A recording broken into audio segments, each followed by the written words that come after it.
Hello दोस्तों, welcome back to our channel. तो जैसा कि हमने पिछले एपिसोड में देखा था, वांग लिन ने चेंग जियान की दी हुई फाइनली वो लग्जरी फाइन कर ही ली थी, जिसको खाने के बाद वांग लिन का क्लोन सीधा ब्रेक थ्रू करते हुए फाउंडेशन बिल्डिंग रियलम के लेट स्टेज में पहुंच चुका था। और ब्रेक थ्रू करने के बाद जब वो अपने रूम से बाहर निकलता है तो उसकी नजर वहाँ पे चेंग जियान के स्पिरिट बीस्ट के ऊपर पड़ती है, जो कि वहाँ पे बहुत ही बुरी तरह से घायल पड़ा हुआ था और किसी ने उसकी सोल कोर को भी निकाल लिया था, जो देखकर वांग लिन चेंग जियान का बदला लेने के लिए अपनी रियल बॉडी को बुलाने का डिसाइड करता है। और यहीं से नेक्स्ट एपिसोड की शुरुआत होती है, जहाँ इस एपिसोड की शुरुआत में हमें वांग लिन के रूम का ही सीन दिखाया जाता है, जहाँ पे वांग लिन अपने उसी गोड स्टोन का यूज करते हुए अपनी रियल बॉडी को वहाँ पे बुला रहा था। और जैसे ही वांग लिन की रियल बॉडी वहाँ पे बाहर निकल कर आती है तो लिंगजू वहाँ पे खुश होते हुए कहता है अब उन सभी को मजा चखाने में मजा आएगा। जबकि हम देखते हैं कि जैसे ही वांग लिन की रियल बॉडी वहाँ पे बाहर आती है तो उसे इतना ज्यादा पावरफुल आइस ऑरा निकलने लगा था कि वो पूरा रूम ही वहाँ पे फ्रीज हो गया था। वहीं वांग लिन का क्लोन वहाँ पे और ज्यादा देर ना करते हुए अपनी पावर का यूज करते हुए जल्दी से वहाँ पे दोनों गोड स्टोन्स को आपस में मर्ज करने लगा था, जिसकी वजह से देखते ही देखते वांग लिन का क्लोन भी अपनी रियल बॉडी के साथ वहाँ पे मर्ज हो गया था। और ऐसा होते ही हम देखते हैं कि वांग लिन की रियल बॉडी की सोल कोर का कलर भी चेंज होने लगा था, जो कि गोल्डन से अब धीरे धीरे पर्पल में ट्रांसफॉर्म हो रहा था, जिसकी वजह से हम देखते हैं कि वांग लिन की रियल बॉडी में एक नेशन सूर्यालम वाले कल्टीवेटर की जितनी पावर्स आ गई थी, जो देखकर लिंगजू वहाँ पे खुश होते हुए अपने मास्टर से कहता है मास्टर ये पर्पल एनर्जी तो नेशन सूर्यालम के सोल कोर बनने की निशानी है। इसका मतलब है कि ये क्लोन वाला मेथड वाकई काफी अच्छे तरीके से काम कर रहा है। आपके क्लोन ने भी जस्ट फाउंडेशन बिल्डिंग रियलम में ही ब्रेक थ्रू किया था और उसी से आपकी नेशन सूर्यालम की सोल कोर बन गई। अगर आपका क्लोन नेशन सूर्यालम तक पहुंच गया तो उसके बाद तो आपकी पावर्स अनइमेजिनेबल लेवल तक बढ़ जाएंगी। और इस तरह अगर आप अपने साथ अलग अलग क्लोन्स बनाते हुए प्रैक्टिस करते हैं तो बहुत जल्द आप एक गॉड बन सकते हो। पर फिलहाल के लिए मुझे पूरा यकीन है कि आप अपने इस क्लोन की मदद से आप अपने एक्सट्रीम रियलम तक पहुंच सकते हो। लिंगजू की ये सारी बातें सुनने के बावजूद भी हम देखते हैं कि वांग लिन उसे वहाँ पे कोई भी जवाब नहीं देता और उसने चुपचाप वहाँ पे एक डेविल मास्क को बाहर निकालते हुए उससे अपना फेस कवर कर लिया था, क्योंकि अभी टाइम था बदला लेने का। खैर मास्क लगाने के बाद हम देखते हैं कि वांग लिन दोबारा वहाँ से अपने रूम से बाहर आ गया था और बाहर आते ही उसकी नजर वहाँ पे उसी घायल ए बीस्ट के ऊपर पड़ती है। लेकिन अब वांग लिन को वहाँ पे उस स्पिरिट बीस्ट के अंदर उसकी सोल भी महसूस हो रही थी, जो देखकर वांग लिन वहाँ पे खुद से ही कहता है कि ये बात तो मैं भूल ही गया था कि इसकी सोल अभी तक भी इसकी बॉडी के अंदर ही मौजूद है, लेकिन इसकी ये सोल मैं अपने उस क्लोन की मदद से नहीं देख सकता था, क्योंकि सोल ईटर वाली एबिलिटीज तो मेरी रियल बॉडी के अंदर है। और ये कहकर वांग लिन ने वहाँ पे अपनी सोल ईटर वाली पावर्स का यूज करते हुए उस एप स्पिरिट बीस्ट की बॉडी से उसकी सोल को बाहर निकाल लिया था, जहाँ हम देखते हैं कि उस एप स्पिरिट बीस्ट की सोल बहुत ही ज्यादा गुस्से में दिखाई दे रही थी, जो देखकर लिंगजू वहाँ पे चौंकते हुए कहता है कि आखिर ये स्पिरिट बीस्ट इतना ज्यादा गुस्से में क्यों दिखाई दे रहा है। इसका मतलब है कि इसे यहाँ पे बहुत ही बुरी तरह से मारा गया होगा और ये अपनी मौत को लेकर बहुत ही ज्यादा गुस्से में है। और इवन अब धीरे धीरे वहाँ पे सोल एप बीस्ट की स्पिरिट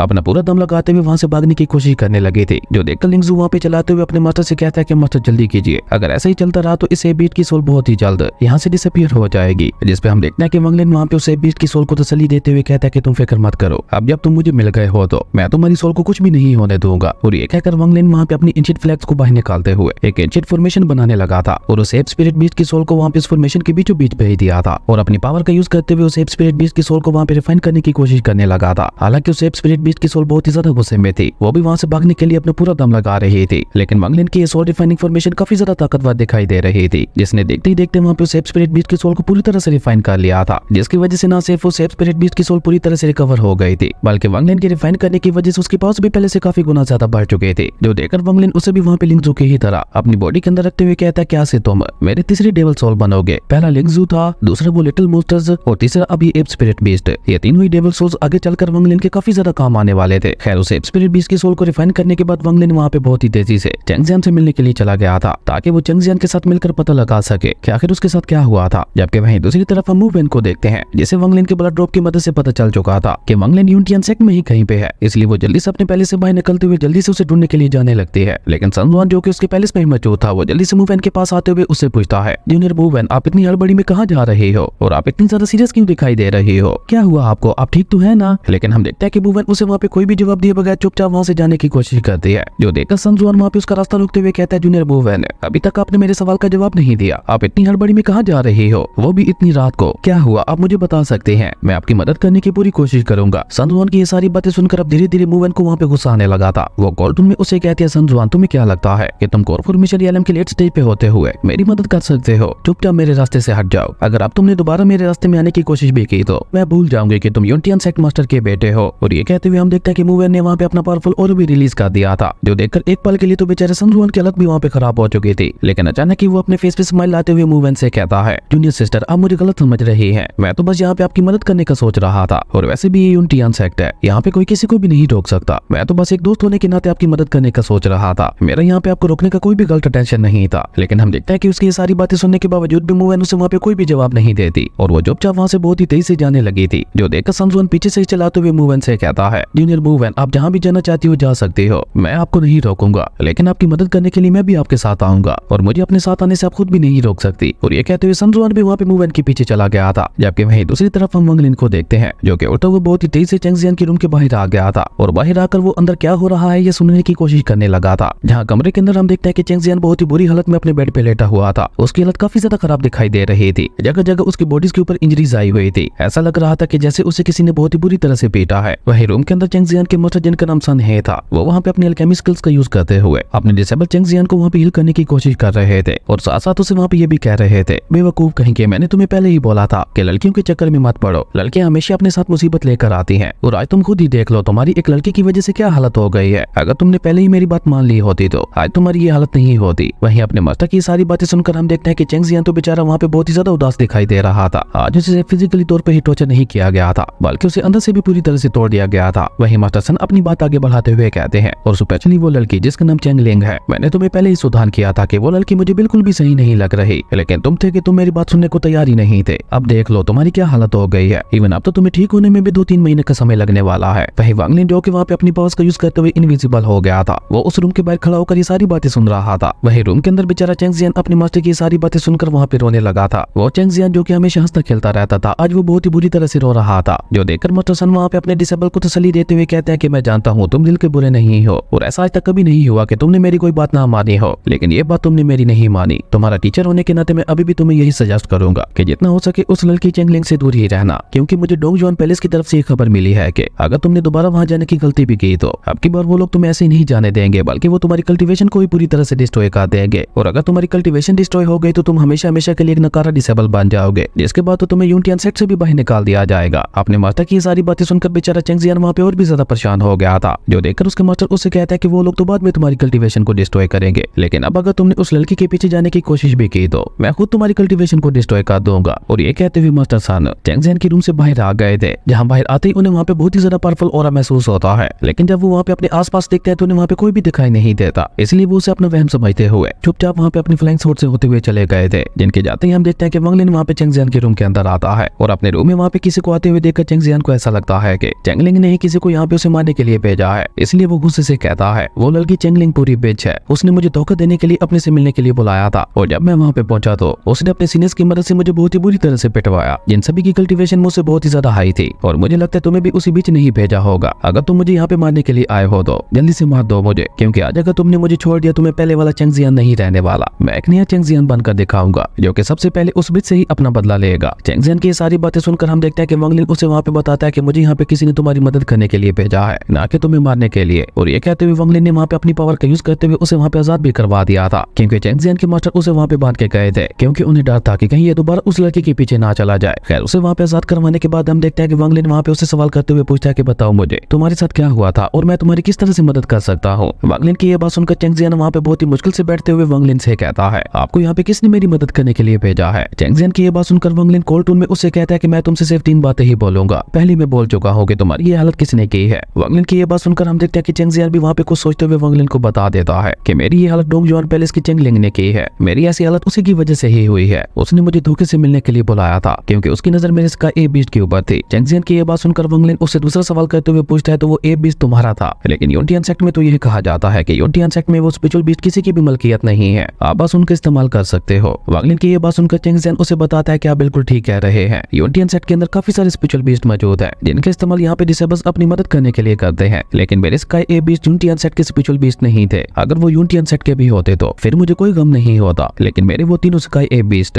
मेरे यूनियन सेक्ट में आने से पहले भी मेरे पेट थे, तो इस हिसाब से वो मेरे पर्सनल स्पिरिट बीस्ट थे, ना कि यूनियन सेक्ट के स्पिरिचुअल बीस्ट जिनका कोई भी इस्तेमाल कर सकता है। और यूनियन सेक्ट के रूल्स के मुताबिक भी वो दोनों स्पिरिचुअल बीस्ट मेरे थे। चेंग जियान की सारी बातें सुनकर हम देखते हैं कि वांगलिन वहाँ पे उसे कहता है, तो उस लड़की चेंग लिंग ने धोखे से तुम्हें अपने साथ मिलने के लिए बुलाया था और तुमने उसे वहाँ पे खुश करने के लिए उसे अपने स्पिरिचुअल स्काई ए बीस्ट दिखाए होंगे और उनमें से उसे बड़े वाला स्काई ए बीस्ट पसंद आ गया होगा, जिसके बाद उसने बहुत ही चालाकी से तुम्हारे बाकी दोनों स्काई ए बीस्ट को बाहर भेज दिया होगा और उसके बाद तुम्हें और तुम्हारे उस बिग स्काई ए बीस्ट को बहुत ही बुरी तरह से मारते हुए यहाँ पे भिजवा दिया। वांगलिन की ये सारी बातें सुनकर चेंग जियान गुस्से से कहता है, सीनियर आप बिल्कुल ठीक कह रहे हैं, मेरे साथ बिल्कुल ऐसा ही हुआ है, लेकिन मुझे लगता है उस लड़की ने मेरे बिग स्काई ए बीस्ट को जिंदा नहीं छोड़ा होगा। उसकी नजर मेरे बिग स्काई ए बीस्ट की कोर पे थी और मुझे लगता है अब तक उसने मेरे बिग स्काई ए बीस्ट को मारते हुए उसकी कोर को ले भी लिया होगा, क्योंकि पहले तो वो सीधे सीधे ही मुझसे उसकी कोर मांगने की बात कर रही थी, लेकिन जब मैंने ऐसा करने के लिए मना कर दिया तो उसने अपने सीनियर्स के साथ मिलकर मुझे वहाँ पे बहुत ही बुरी तरह से पीटा, जिसकी वजह से मैं वहाँ पे अनकॉन्शियस होते हुए बेहोश हो गया था। उसके बाद मेरे स्काई ए बीस्ट के साथ क्या हुआ ये मुझे नहीं पता, लेकिन इतना मुझे जरूर पता है कि उसकी जान भी खतरे में होगी। चैंगलिन की ये बात सुनकर हम देखते हैं कि वांगलिन वहाँ पे थोड़ा चौंकते हुए अपने मन में कहता है, ये तो बहुत ही अजीब बात है। चैंगलिन तो अभी जस्ट फाउंडेशन बिल्डिंग रियालम में है और जब तक वो बिल फॉर्मेशन में ब्रेक थ्रू नहीं कर जाती तब तक तो उस बीस्ट की वो कोर उसके किसी भी काम की नहीं है। इसका मतलब है कि जरूर उसके पीछे कोई और है जो कि उसे ये सब करवा रहा है। वो जो कोई भी हो, लेकिन मुझे उसे चैंगजियान का बदला तो लेना ही होगा, क्योंकि चैंगजियान ने वो फाउंडेशन बिल्डिंग वाली रेसिपी देकर मेरी बहुत ज्यादा मदद की थी। तो अब मेरा भी हक बनता है कि मैं भी उसका बदला लेने में उसकी मदद करूं। और ये सब सोचकर हम देखते हैं कि वांगलिन दोबारा वहाँ पे चैंगजियान से सवाल करते हुए पूछता है, तो अब तुम क्या चाहते हो? जिसपे चैंगजियान वांगलिन से कहता है कि सीनियर प्लीज आप मेरे उस बिग स्काई ए बीस्ट को बचा लीजिए और उसे सही सलामत मेरे पास ले आइए। चैंगजियान की ये बात सुनकर हम देखते हैं कि वांगलिन भी वहाँ से चला गया था, लेकिन जैसे ही वांगलिन वहाँ से आगे बढ़ते हुए एक जंगल टाइप के एरिया में आता है तो वहाँ पे उसे सनजुआन की आवाज सुनाई देती है, जो कि वहाँ पे मूवेन से सवाल करते हुए पूछ रहा था,